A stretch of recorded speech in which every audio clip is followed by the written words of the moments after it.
High বন্ধুরা, তোমরা কেমন আছো?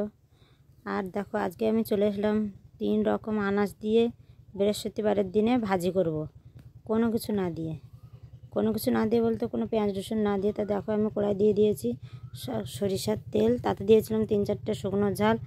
এখন আমি ভেন্ডি, আলু, পটল করে ভাজি করছি। তাতে দিলাম হলুদ, লবণ দিয়ে ভালো করে ঢাকা দিয়ে দিতে হবে সরষের তেল দিয়ে। আবার কিছুক্ষণ পরে আবার নাড়তে হবে, সেটাকে নেড়ে নিয়ে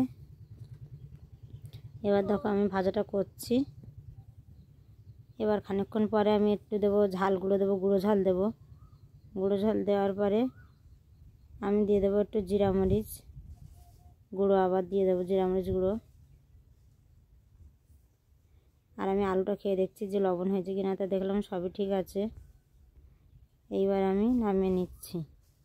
হয়ে গেল আমার 3 রকম আনাজ দিয়ে বৃহস্পতিবারের দিনে নিরামিষি ভাজা।